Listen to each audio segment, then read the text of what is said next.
This is the Whole Care Network.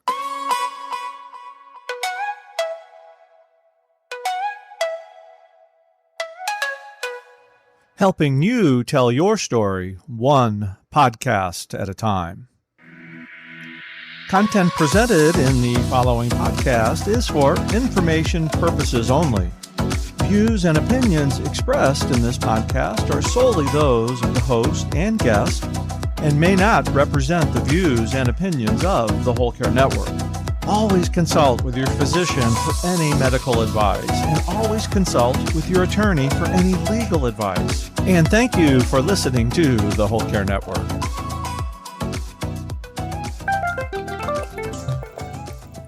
The following podcast sometimes offers unusual solutions to usual problems. These solutions are meant for qualified agencies or individuals to put into action. And I'd be willing to bet that's not you.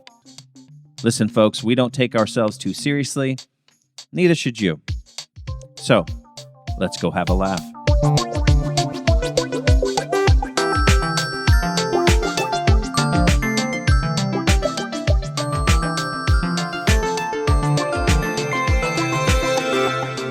Welcome to Unscrew It Up. We are the podcast that offers differently twisted fixes for life's little problems. I'm Josh. I'm Amanda. So, Amanda, last week we talked about what? We talked about restaurants. We unscrewed up restaurants. Oftentimes when we do these little shows, we finish recording, and then either the week after we go and we participate in that activity and we have an aha moment, or if you're like me, pretty much 10 minutes after we record, I'm like, oh man, why didn't I say this? So I do like to revisit the things that we talk about the week before and see if there's been any assessments. Maybe we've changed our minds about one of the things that we've offered. Do you have anything? Well, I do. So you wouldn't let me employ the children in the restaurant. That's fine. We took out the child labor. Okay, yes. It's not that I wouldn't let you employ. The law doesn't let you do this. Okay, fine. While I am waiting on who was the Buddy Hackett fan club we selected last week to problem solve children in restaurants with, I think you chose a food fight pit. If you haven't listened, go back and listen to that. Yes. Brilliant idea. This week. All right, take it easy. No, it's food fight, dirty children. This past Friday night, I revisited the way I thought about taking the 6-year-old to a restaurant. You had to work. The 16-year-old had gone to kind of a restaurant shopping area place with her friends to study because it's exam week coming up. I picked up the 6-year-old, went to a restaurant, got takeout in the same place where the 16-year-old was, and then took him to the playground and set all the food up at the picnic table. He went off and played, came back and shoved a bite of pizza in his mouth, and then went back off and played. The 16-year-old chased him around for a little bit because she joined us and then sat and ate with me. It was very lovely. I think it helped that it was a nice evening. It was cooler for Florida, and he got to go play. There were other families around. If crumbs fell on the ground, it was a mulched playground area anyway. So this has been a good solution. You have to take the food to the place that will entertain the child instead of expecting the restaurant to entertain the child. And I was happy with it. Did my little ordering online, rolled up to the pizza place, got the things, went away. It was great. So while we are waiting on whatever solutions we're going to have, I suggest that you do take out and go to a playground if you have children you need to entertain. Well, it's funny because I think that a lot of the problems that we have with these different things are due to the fact that we go against our basic nature. We're trying to force something to be different than it has been before. Right, but what I'm saying is that for however many millions of years as we were developing as a species, before technology came around to make everything quote unquote easier, like the kids were just running around the cave and they'd grab a hunk of brontosaurus burger. They would eat it as they run outside. People probably didn't care that we get, tomatoes and onions and pickles and lettuce on the floor. It was just how it was. And maybe the problem isn't, we need to come up with more technology. maybe technology's the problem. Oh, technology is 100% the problem, but I kind of like electricity. So I do like electricity as well, like seeing things. But then again, that goes against our basic nature. When it's dark, we should be our sleeping. body wants us to sleep, Yes, right? yes. But we don't. We have a little tiny screen in front of our face. So yes. Wow. Here I am recording onto my computer, and apparently I'm a Luddite. So I don't understand all that. We should just all eat in a cave. Well, how about that? They have these themed restaurants. What, like, if the theme is you go and you eat in a cave, right? But like as they did way back when. So what you're suggesting is medieval times minus several thousand years. Yes. Prehistoric times. Because you already eat with your hands at the medieval times restaurant. So now we're just going to take it back. No swords, further. Please. Thank you. Yes. Okay. I mean, not unlike the food fight pit that you have suggested. It all goes back to that. All right. Well, we will keep thinking. And this week we're going to talk about restrooms. We also have a listener letter. But we will get to the listener letter. First, we did a show a whole show on restrooms, but you haven't heard it. And the reason why you haven't heard it is because this podcast was actually started on another podcast. And this is a nice pitch for that other podcast. We have another show, our first show, called Super Familiar with the Wilsons. And as I look at all of the folks who listen, because, we as podcasters have access to analytics. Isn't that fun? We're seeing you. We see you. We got the data. A lot of you haven't heard or haven't switched over to listen to Super Familiar with the Wilsons. It's a lot different. It's a lot less practical than this. But we started this concept on that show and then spun it off into its own show. Our first topic when we did that was restrooms. And we've had some people asking, you refer to these other shows that you have done, but we can't find them on your feed. So here is our first attempt at doing this format. It's called Fixing 5 Things. And of course, that didn't stick. But the format did. Enjoy. And now, in conjunction with Wilson Worldwide Properties and Familiar Wilson's Media Company, we present Fixing 5 Things. Making the world better, 5 things at a time. That's right, Mrs. Wilson. It's time for that podcast within a podcast where we pick a problem and then we fix 5 things about it. That's pretty simple, right? Yeah. Someone. I mean, it is what it says on the tin. Someone asks, "What's this segment about?" It's that we don't like something. Yeah. We don't like an aspect of our life. Now, these aren't going to be earth-shaking things. No, everybody experiences these things. Yeah, these are going to be common everyday annoyances that we aren't just going to sit here and bitch about. No. We're going to fix them. We're going to offer solutions. We have each brought 3 solutions, right? Yes. To this particular problem that we're about to tell you. And then at the end, we're going to pick 5 of them to put forth to the commission, the World Committee. Who's going to take care of this for us? Who's going to do this? NATO? What are those guys doing? All right. Now, I do have to ask a clarifying point. Does this have to be something that can feasibly be done? Or can this be like a wish list for me? I mean, I think that my solutions can feasibly be done. And I also think that all 3 of my solutions will be voted through. Okay. All right. So what is the issue that we're seeking to address today? Public restroom experiences.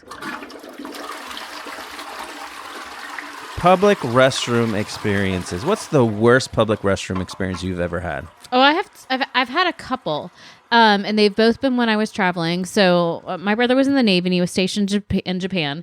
And when I was about 19, I went for 10 days and we toured around the country a little bit. And it's as typical restrooms go. There are restrooms that would say Western, and then you would know that it was a regular toilet experience, or there would just be lines, and it's like a hole. It would be a hole in the just a hole in the floor, like a tiled floor, and then a hole over which you would aim.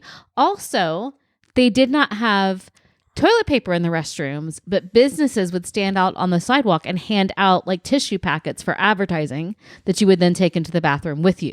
So you had to know to grab these things and take them into the bathroom. And this was a cultural experience. So it's great. It works for a whole country of people. But what was bad about it is that my nieces were little. and did the thing where they needed to take off all their clothes to go to the bathroom. And as you can imagine, it's not a very big hole. So and women don't aim well. Like we can't control it. So there was pee everywhere. And I remember my niece just taking her overalls off and laying them down in the puddle of the pee. Oh no. So that was difficult to navigate. And then I was in... And you have to squat as well. There's nowhere to sit, right? You have to squat. Right. So like I can imagine as a newcomer, like after day 3 or 4, like you're sore. Yeah. And then you get to the point where maybe you can't do it anymore. Well, you just go into the Western one, though. Why the hell did you go into the hole in the ground? Because there would be one Western toilet and a line a mile long for people to get into it. Another bad restroom experience. Other one that comes to mind, I was in Hawaii for the 60th Pearl Harbor anniversary. And we had gotten up super early because I was traveling with a relative who was at Pearl Harbor. And we got super early and took a bus at 4:00 in the morning to the other side of Oahu to Kaneohe, which is the base that was hit first. And they're called the Forgotten Warriors because a lot of people talk about Pearl Harbor, but Kaneohe was hit first. And we had to be there by 7:00 because they did roll call for all of the fallen sailors.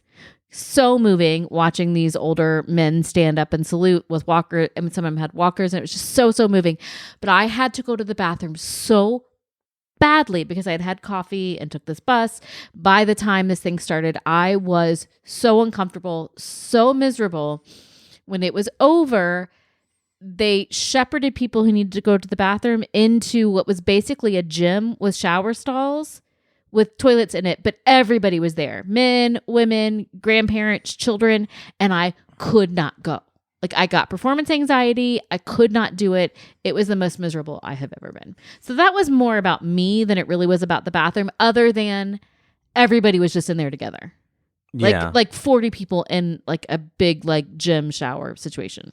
My worst bathroom experience. By the way, you said you were in Oahu, and that's such a pleasant sounding island because it sounds like, a greeting.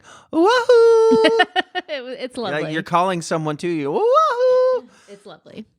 So my worst bathroom experience, I used to work at a facility that had a public restroom in it.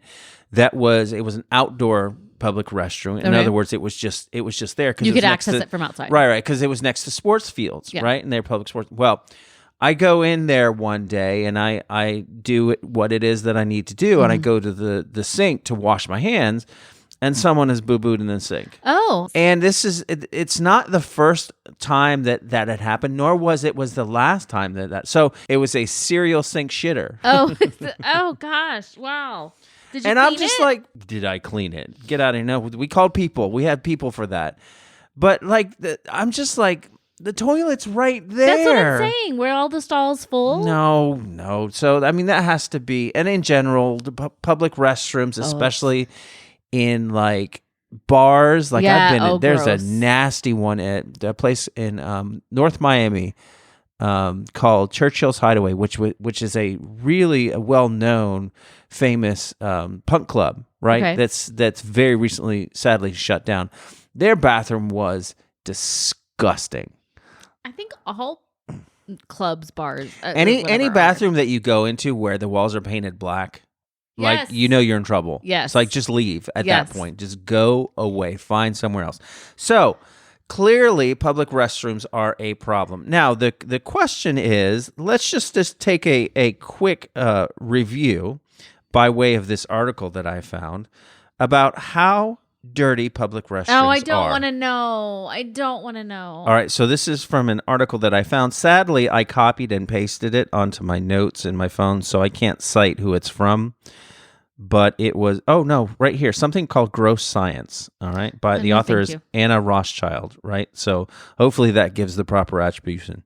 So here you go. It says... I don't want to know these things. Well, but we need to. This is us doing our due diligence. It says, the bad news is that bathrooms, like every other place human beings hang out, are crawling with our bacteria. There's a thought. Nope. no matter how much we try to clean them. So here's the first fun fact. In one study, researchers disinfected shared restrooms at a university and then sampled them over time. They found that human bacteria can recolonize a bathroom within an hour of its being cleaned. Nope, don't like it. And these microbes can survive for hours after humans have left. Okay. Yeah, I don't like So basically, then cleaning them is a nightmare and impossible. It sounds like kind of like bed bugs, you know. So do you just give up? Well, let's this is why we're here. We're going to fix these problems. Okay, so what's actually lurking in the bathroom, right? Why are you shaking your head? Because I don't want to know these things. I will never use a public restroom ever again. Okay, so firstly, we have, of course, gut bacteria, Yes. which comes from feces. Yes. They turn up on toilet seats, as we well know. Yes. All right. And in women's rooms, vaginal bacteria show up on the seats as well. Oh God, I never thought about that. I'm so upset because How you're have not you never supposed thought to about sit that? on it with your. You're not supposed to sit on it with your vagina. Okay, zero comment from me. Some toilet flush handles also have feces and urine on them. Never touch the toilet handles. Always Yes. flush with my foot. Well, there you go. And some of them have soil bacteria on them as well because germaphobes Yes. flushing with their feet, right? I did it Which once. I've done. Well, a lot of the bathrooms now have automatic flushing. Yes. Though, so. I did it once on a plane and fell over into the door, and then the stewardess came and asked me if I was okay. Mm-hmm. By the way, you're aware of like the whole toothbrush and fecal matter thing. Yes. That's This is why it's okay in our house because the toilet's in a we different have room. a separate room for our toilet. Isn't that so decadent? No hole in the ground for us. Hey, today, the only one that doesn't have that is the downstairs bathroom. And today we keep a set of toothbrush and toothpaste downstairs for the 6-year-old as well as upstairs because wherever we decide that he needs to get ready for bed. And I found his toothbrush on the ground right next to the toilet today and immediately threw that away. Good one. Which, by the way, I'd never thought about this before, but I guess there would be no toilets on the second floor in Japan. I never thought about that either. Yep. They must just have Western toilets up there. Yeah, you should hope. Anyway, to top it all off, even washing your hands can make a mess. One study found that if you have bacteria left on your hands after you rinse them, a regular warm air dryer can blow them around. Yep. And jet dryers can scatter germs up to 4.5 feet away. You knew this? I read that because it's like that whole thing that the dryers are supposed to be more sanitary than the paper towels. And certainly the paper towels are not eco-friendly, but that it does spread the bacteria around. Yeah, so never thought about that. I've seen studies where they've tested like women's purses, like the bottom of women's purses if they set it down. Yeah. Fortunately, a lot of places have the hooks, right? Or the men's restrooms have these. Sometimes they have these silver things that are attached to the wall of the stall, and then they come down on a hinge, and then you can put your bag on it, and it'll hold it down because of the weight of it. They have coat hangers and stuff. You don't have the special... No. special. No, I Okay. don't. And also sometimes in women's restrooms, they have things that in the stalls, they have things you can strap your children into, like little car seats. Freaking attached. brilliant. Like little car seats. Yeah, but then they've got like germs on them. Yeah, and what if They someone might leaves their have child? vagina bacteria. You don't know. Oh, God. Okay, so... What if somebody leaves their child? Is that what you said? Yes, that's right. That's right. I wonder if this surely that's happened. Okay, so let's get to our problems and our solutions. So this is what we're gonna do, just by way of letting y'all know the format. I will posit one solution to a problem, and then you will posit either a different solution to the same problem, or you'll go on to your problem, and we'll go back. We'll each give 3 things, whether they're addressing the same thing or not, and at the end we'll pick which 5 we're gonna forward to NATO. Apparently, That's decided. They're in charge of bathrooms. All right, so first, my big thing, of course, with public restrooms, this is why I opened with this article, it's cleanliness. Gross. That's my first one too. Gross.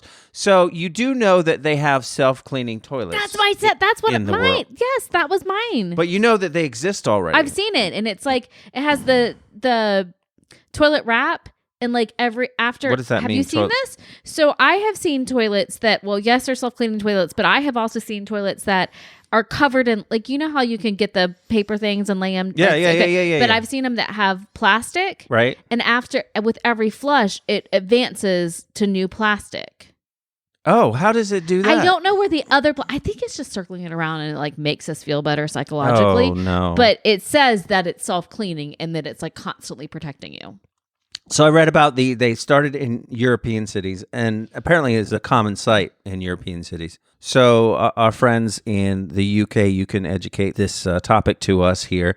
It says that U.S. cities like New York, San Francisco, and Pittsburgh have followed the lead of these European cities using the same technology and terminology for self-cleaning facilities. And so this is kind of what you can expect. It uses a combination of timers and weight sensors to make sure the space gets thoroughly cleaned between visits without soaking any innocent visitors. The process works something like this. You check to make sure the toilet is unoccupied and ready for use. Then you go in and you do You do what you have to do. After you've used the toilet, you leave the booth, at which point the door automatically locks and the magic begins. With some self-cleaning toilets, a robotic arm comes out of the wall behind the seat and scrubs the surface, I guess, of the toilet seat. On others, the seat itself swivels through 2 complete 360-degree turns, passing through a squeegee-like tool at the back that cleans the seat on the first pass and swipes away extra water on the second. Maybe that's what you're talking about? No, this is like legit like saran wrap over the seat. That's weird. And in some of the newest self-cleaning toilets, a section of wall folds down over the toilet in much the same way that a trunk lid hinges down and closes over the back of a car, and then it's sanitized with either a disinfectant solution or a burst of ultraviolet light. Sorry, give me the soap. Don't shoot it with a little twinkly light. It says that it takes anywhere from 40 seconds to 2 minutes. And if everything is working as it should, the next visitor to step into one of these state-of-the-art stalls will find a wet floor, a clean smell, and sparkling surfaces without a handle or knob in sight. And while a wet floor isn't normally something you hope for in a public restroom, in this case, it's a good thing. So what do you think of that? I am all for this. I mean, it's got to be really expensive. I don't know who I need to charge this to, but I need this to happen. So that the top thing on my list, like my number one solution fix for this, self-cleaning restrooms. Because I feel bad when there are attendants in the bathroom. Like when we're in theme parks, I don't know if it's like this in the men's restroom, there is always somebody in the bathroom sweeping up and restocking things. And I always I go to them and say thank you because I feel so bad that they're in there. Now I know it's their job. Can I stop you for a second here? Then there's the attendants that go in and there's about 20 bottles of cologne in men's rooms. I mean, I don't know if they have the equivalent in women's rooms. In ladies' rooms, but and I don't even know if this is a thing anymore, but it used to be you would go into and there would be a dude in like a red vest or whatever, and this stack of cologne, you're meant to take a spritz, or does he spritz you down? I have never used the bathroom cologne. I don't know anyone who's used the bathroom cologne. How weird is that? Like you're on a date, you go to the bathroom smelling one way, and you come back smelling differently, like Drakkar Noir or something. Yes, and absolutely, it would be Drakkar as well. But anyway, do go on. So I always feel really bad when there are people in there. We've had women's restrooms. When you go into fancy hotels and things, there's attendants and they give you the towels to wash your hands. And I never carry cash to tip. I don't like that. I do remember one bathroom I really liked, and I can't remember what it was, had mouthwash bottles and little like Dixie cups where you could pump the little mouthwash out. And so, yeah, but I need not humans to have to do this. I need it to be self-cleaning and smelling good. This is important. Knowing what I know about bathrooms, and especially after reading that article just then, there is no way that I would go into a bathroom and take mouthwash into my mouth. If I could go into a bathroom without opening my mouth or breathing, that would be most preferable. Right. Okay, so your solution is self-cleaning bathrooms, but that's already kind of a solution. That already exists. Yeah, but I need them to be prevalent. Okay, so my solution is that every public restroom is self-cleaning. Okay, so here's what I don't like about that. I want a more creative solution, is because, first of all, you go in and everything's wet. Gross. And the room is going to kind of be just humid and damp. Gross. Any bathroom in Florida when it rains. I can't think of anything worse than that. So, do you have a thing where after you use the facilities, you leave, and then the wall folds down, and just a whole new bathroom shows up, that's drip dried and it's clean? It's like the carousel of progress, where you just spin and it's a new era. Yes. So there's maybe 4 on a carousel, rotating. And the other 3 are in the midst of being cleaned and dried or whatever. That's a possible solution, but I don't know about that. That's Seems not expensive. That's not practical, and we want to be practical because when we turn these solutions in, we want them to be able to be acted upon immediately. So then I was thinking, guys really like to pee outside. Why do you? I don't know. I'm not here to try to unpack that. I just know that it's a thing. Okay. Maybe it just goes back to something primal, like, that's how we should be doing. All this other stuff's unnatural.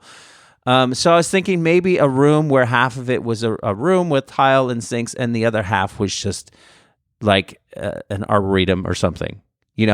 Just some trees. Just some trees and stuff. And you have lots of trees with lots of low-hanging limbs so that you can take your pick of, your seat if you need to sit down. And just like poop off the back of the seat? Limb. That's what I mean. I mean, when I used to go to summer camp and we would go to campouts, like, how do you think we dealt with the situation? I thought you dug a hole in the ground and you squatted. I dig. Get out of here with the digging. No, we would walk far away from the campsite, or still within like eye shot, and we would either grab a tree and squat, right? So like you're tree hugging? Doing the inverted tripod. No, you wouldn't hug the tree. You would just be holding on to the tree and then hanging down. Or best case scenario is you just find a log to sit on and then hang yourself off the other side, and then bada bing, bada boom, you're done. And then that's now the designated log. You go back and say, okay, guys, I found the log. It's over there. See that log? That's the log, right? Oh, this is so upsetting. But again, not super practical, even though that might be fun. So this is my solution, and this is the best possible solution because, again, like all things being equal, I don't want to touch anything in a bathroom. Okay. I don't want to have to make contact with any surface. I don't care how much you clean it.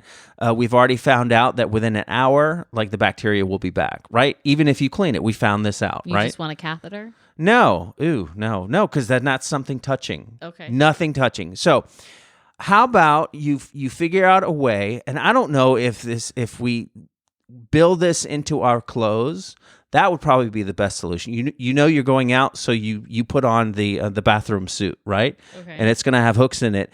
So you go, and the bathroom is simply it's a sling over a giant hole, right?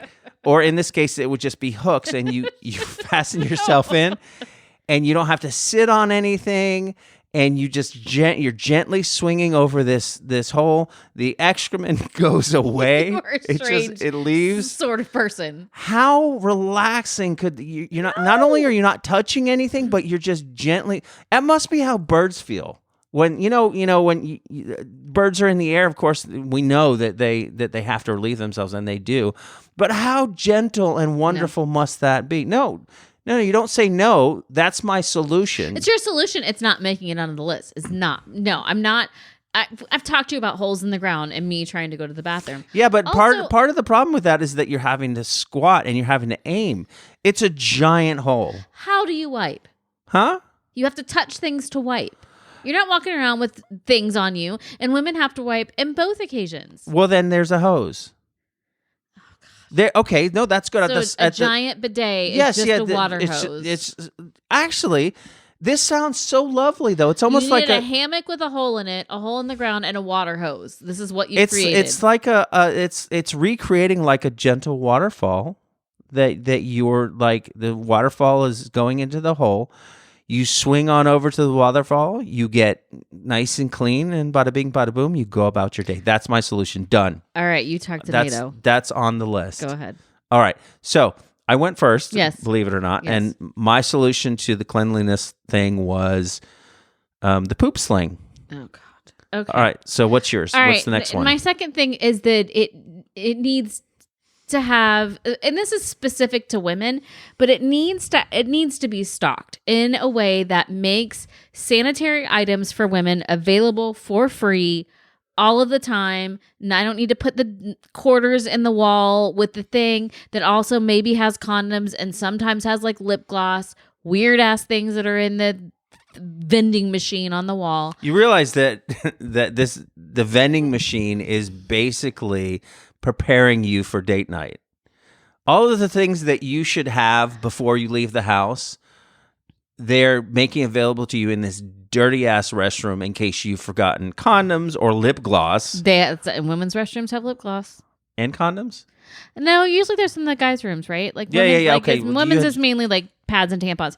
But I was just recently at a professional development thing for work last month at a new hotel in town, and in I only went into one of the restrooms, but it was lovely, it was clean, and it just had a basket on the sink with pads and tampons, and I just appreciate this. We got to do all of the pain and the work of this. We don't need to have to pay for these things, and so it needs to be available. There should also be diapers available and wipes available in each of the restrooms for when you go to change the baby, because that's always a problem. Do you remember the time we were coming out of Whole Foods and there was a gentleman in the parking lot looking really, really stressed and had like a 2-year-old and an infant, and you recognized his pain immediately and gave him a diaper and some wipes?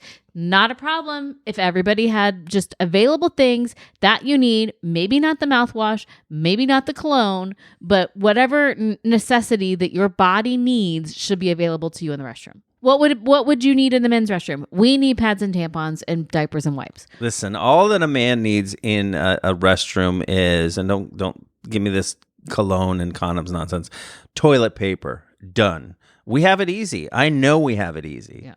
So this may not be a thing that would go on your list because it's not a problem for you, but a well-stocked life necessities bathroom with free. Don't make me put coins that no one carries anymore into the gross jukebox on the wall. I'm not doing it. Okay. Well, there you go. That'll probably have to make the list. Yeah, it has to, or you sound like somebody who doesn't empathize. Okay, so the problem I'm addressing is oftentimes I get bored in the bathroom. Okay. And that's why you have a phone. Oh, yeah, but here's the thing again. Do we really want our phone out in the bathroom? I mean, people do it all the time, and I do it all the time too. But if you think about it, again, with all of the stuff wafting around the air currents, should we really have this phone that sometimes, occasionally I know, but sometimes we put it up to our mouth and our face? Your phone should not be out. Your phone should be hermetically sealed. I have dropped a phone in the toilet. What? When this 16-year-old was little, she was like 2 or 3, I guess.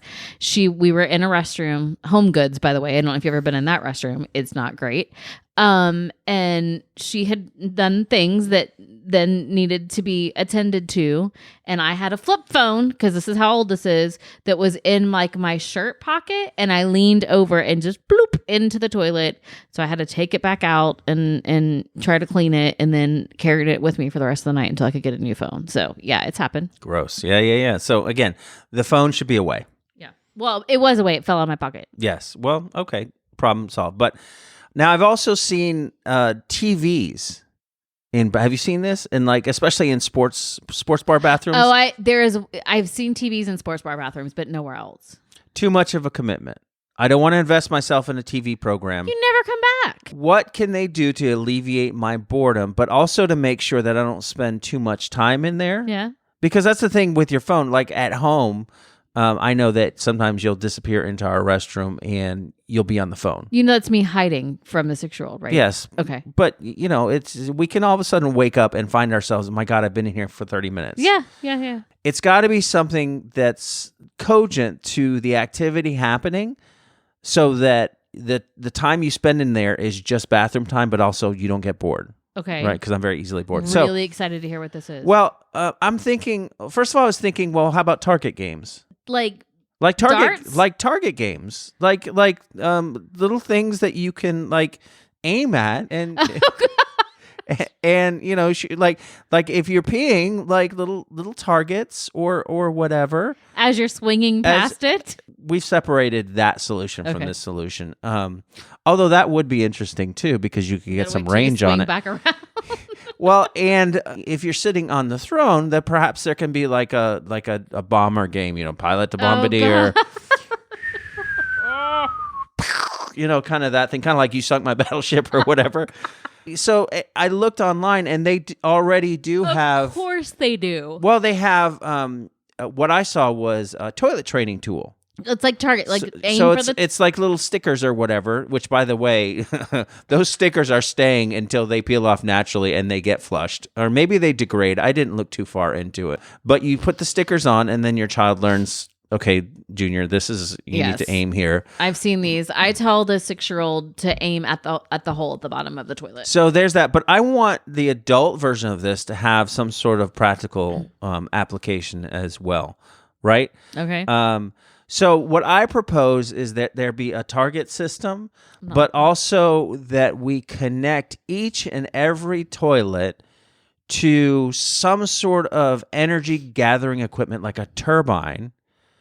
So like that we water power. So yeah. So that we can, and again, you're shooting at a target. So like, what if it's a little target that spins, and then that energy like goes into? Why are you laughing? This is freaking brilliant. Okay. That so you're energy, banking that energy because you don't have that much urine. right? But imagine the number of people who pee each and every day on this planet, and how much wasted power that represents. I what if pee frequently, like so yeah. this is like the perfect world scenario, right? Somewhere one day a small child is scared to death in Germany because like they're scared of the dark. They flip on their light switch and they say, "Thanks, Uncle Josh, because I provided the pee power in order to light that little nightlight." I want to know why you have a niece or a nephew in Germany. Well, whatever. It's wherever they are. I'm saying that this my pee power is available worldwide. Okay. All right. I'll take it on board. I think that is brilliant. Okay, so it's a game, but also I'm doing something that's benefiting the world. You are reducing someone's carbon footprint. And I'm then sure. also the same thing. If I'm aiming for a certain thing on the toilet, and I hit it and it moves a lever, boom, 5 volts or whatever. You know those games that they have at carnivals where you gotta aim like a water hose at a circle, and then like you race, like it makes a little thing go up. Yes. Yeah, that, and then you could do it within like all of the urinals, and then there's a winner, and you get like a light flashes, and the whole restaurant knows. You're here, yes, okay. Yes, excellent. I'm okay, here for you with this. So there you go. So what's your next thing? Ample space. So there's only one restroom in the world that has more space than more stalls than we need, and that is the Performing Arts Center here at the University of Florida. You go in, and you're there for a concert, you're there for a play.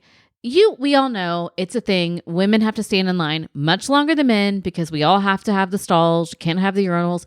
And so you could be in these long lines, but this bathroom has maybe 10 stalls, and then like a little half wall, and then it goes 10 more. Like it goes so deep, and it's incredible. I need that in every bathroom because nobody likes having to stand and wait.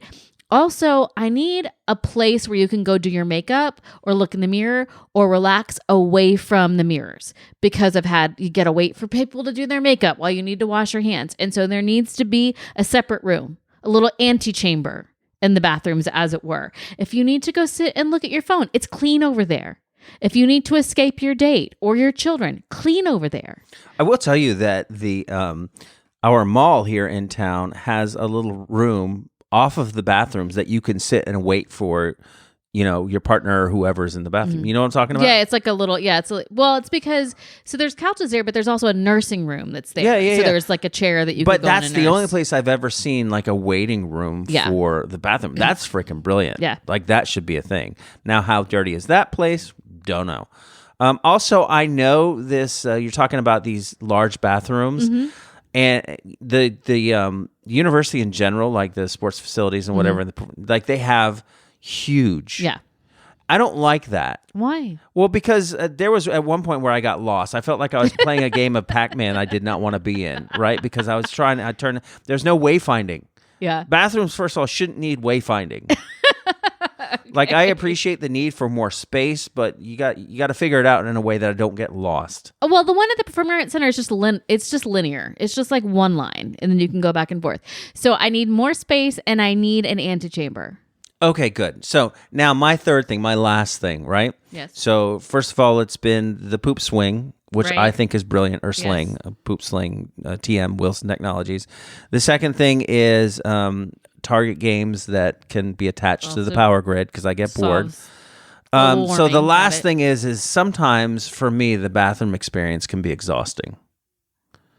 That's why you need the antechamber with Well, which to go take a nap. Okay, so that we can like put that on board then, because what I put is that I get exhausted sometimes with, and I'm not ready to go about my day yet. Like, How much work are you putting in? I mean, sometimes it's just that I need recovery time. This is all I'm You're not saying supposed to you. to strain that hard. No, we're not going to talk about specifically what's happening, but I'm saying that sometimes I just want a place to lie down, not sit down because I don't want to sit. If you know what I'm saying, well, just things aren't ready to be sat upon sometimes. So I want a nice a bed chamber, like a little nice bedroom that I can just go sit down really quick, gather myself and prepare myself. Now, that would be the place for, like you're saying, for all these things. That would also be the place for like the cologne. You want to have all the Drakkar there. Yeah. Like a nice little bed chamber. And also I want cold water. These are the two things. I'm exhausted. And you need to rehydrate. I want to lay down, and I want some cold water. But I want it again the cold water needs to be in a place that's not in the bathroom area proper. So you want like a little wine fridge with just like bottles of water. I mean, hell, I'll take wine, but I don't know that that's the type of hydration I need. Right. Yeah. So a bed and a little cold place to lay down, a little cold sip of water. Self-cleaning, or do you have the attendant? Because, I mean, you got to change the sheets after every time. Okay, then that needs to happen. I'm not here to solve that problem, but no. What? I'm going to be able to. I'm going to lay down, and there's going to be an attendant there with me. Yes. Sir, are you ready yet? Absolutely not. I can solve this problem for you. At the pediatrician, you know how they have those like butcher block paper on rolls that the children lay down on, and then when those children leave, they just rip that off and pull it again? That's what it is. You just lay down on that. You need a pediatrician's table. No, that's not comfortable. How can I recover on a pediatrician's table? That's weird. I'm not going to finish with the bathroom, have my regular recovery time, and sit on a kid's table. No, lie down. Lie down. It's still weird. No, not that association. I want a nice, comfortable bed and a cold sip of water, no attendant, but we can have the Drakkar and the Obsession and all these other things spread out for me. CK1. Got it. Perfect. All right, what's your last thing? That was 3. Oh, self-cleaning bathroom, supplies available. Oh, that's right, because you agreed and with an mine. antechamber. Right. Okay. So now, well, then that we have our 5, don't we? Because okay. God, does that mean the poop swing's coming? Okay. Yeah. So we have all of your materials for free, which I'm all on board for that. That's the thing that we can get to NATO now, and it needs to happen, right? So there's that. There's the poop sling, so they don't have to touch anything, right? That they can put that into development. There's the I get bored, so Target we games. need to connect it to the grid, and we need to make the world a better place. There is an antechamber that we can also fold my bed into, like this. It can be and then what's the 5th thing? Well, that's only 4 because we each brought 3 and we each agreed with one person's thing. Okay, so what? No. Do you have an alternate? No. We'll give somebody sitting on the bench. No. We'll give you your antechamber, and then I'll have my bedroom. Okay, so basically, I want like a lounge, like a fainting couch for women. Yeah. Got it. Perfect. Right. Done. All right. We fixed 5 things. Bathroom. Call NATO. The restrooms will never be the same again. And people can thank us. Yeah, you're welcome. I need the poop swing, bathroom sling, whatever, to be optional, like the Western toilets. Like I need that to be an optional thing. That's not how I want to go to the bathroom. Well, no, we've decided. Okay. So I get too distracted by external stimuli. I would be like... But see, that's the great thing is distraction doesn't matter. You're hanging there. You have to go. You don't even have to pay attention to when you're going. It's just going to happen, and it's not going to be a bother. It's just going to, and you're like, oh. While and then a giant stream of water is coming at you. No. Then you swing over to the waterfall, the gentle waterfall, and you... So I'm controlling the swinging. Yeah, of course. Okay. When you want to, yes. Okay. Perfect. All right, folks. There you go. You heard it here first. You can thank us when you're having any one of these experiences.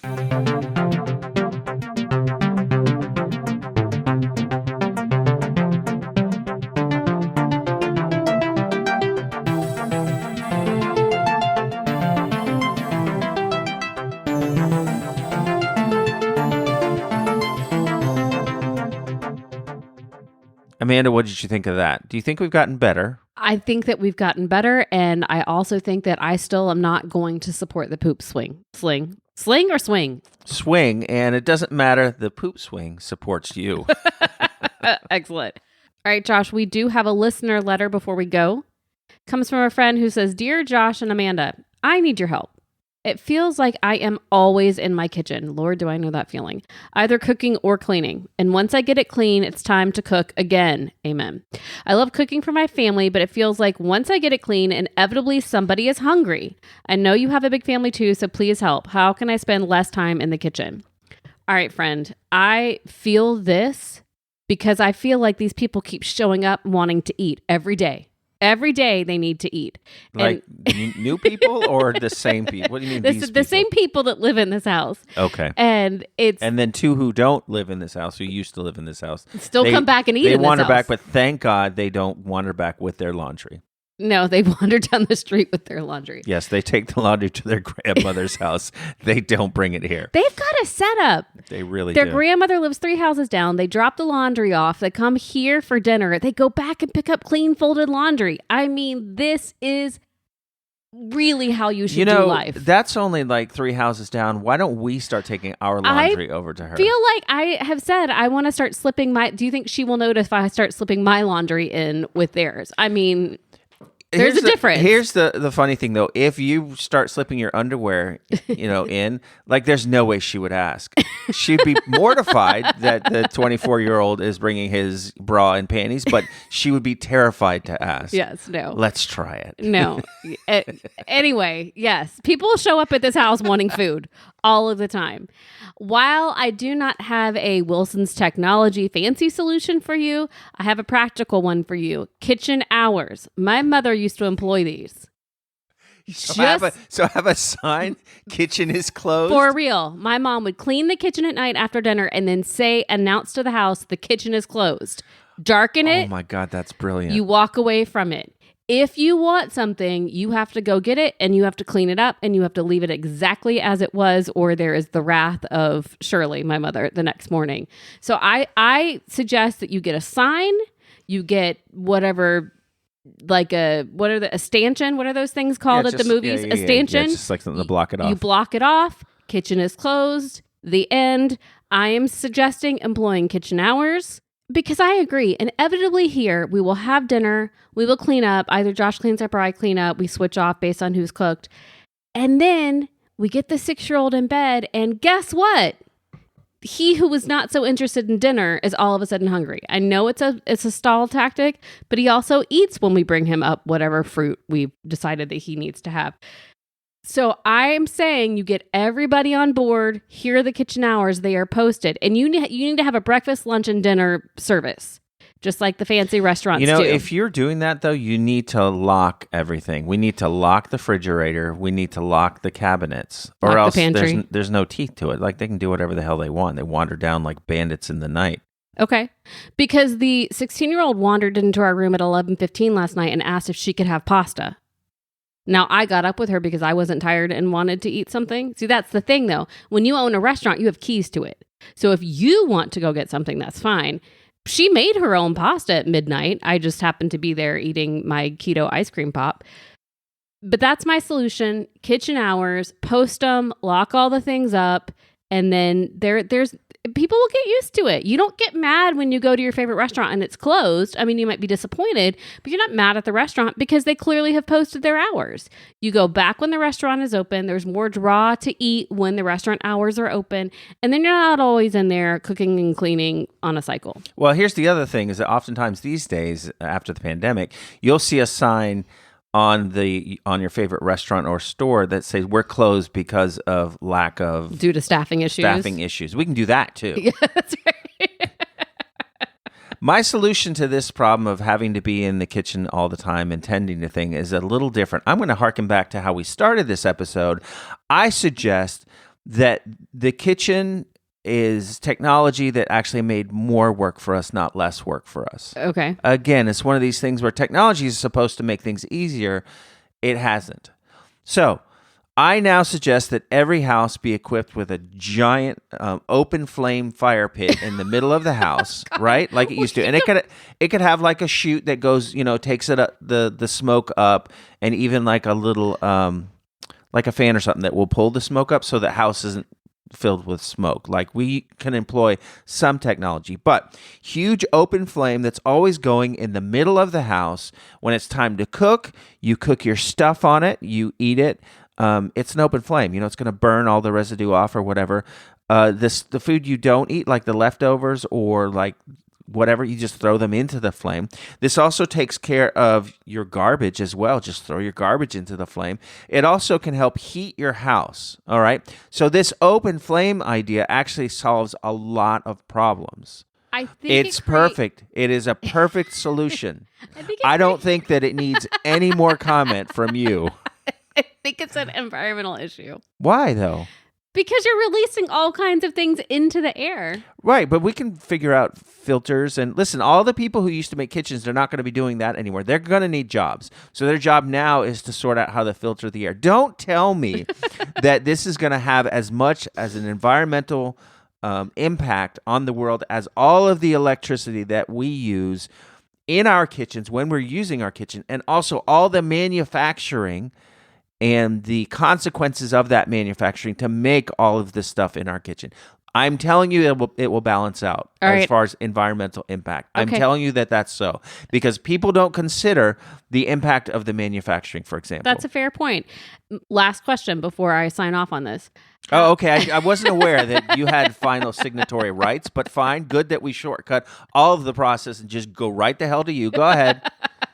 How do you keep the pets and or children from wandering into the open flame? It can have, come on now, it's an open flame, but it'll have like those grates around it, like you have on a chimenea or something. It's got those, or in front of a fireplace. Or you tell them, don't go there, it will hurt. Okay. There's that as well. All right, fine. Bam, done, solved.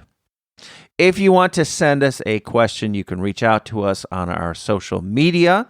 Unscrew It Up is what we're called. Or you can email us at unscrewitup@gmail.com. Listen, come at us. We're not scared. We're not scared. No, I don't care who you are. We're not scared. Bring it. Bring it. I dare you. Bring it.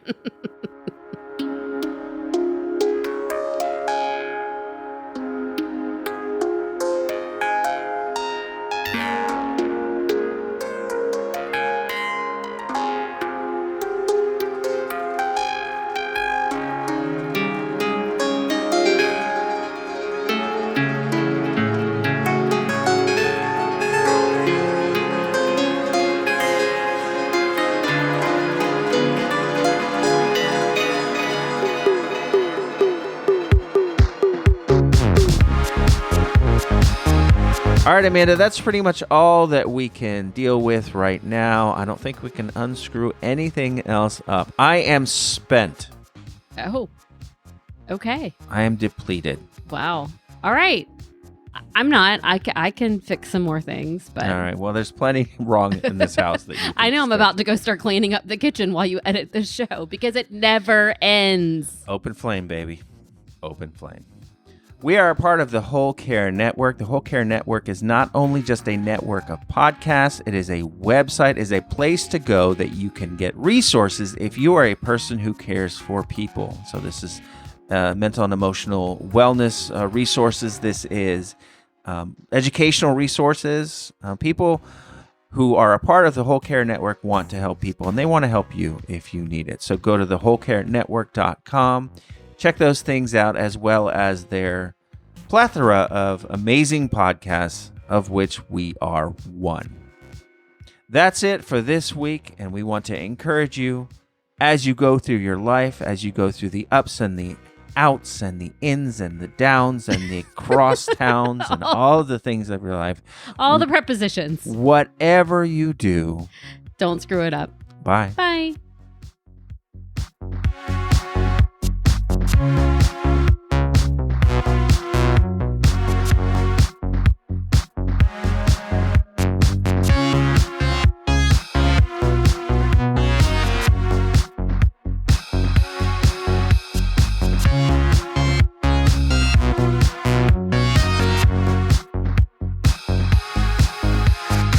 Welcome to Unscrew It Up. I'm Josh. I'm Amanda. And we are the podcast that offers differently twisted fixes for life's little problems.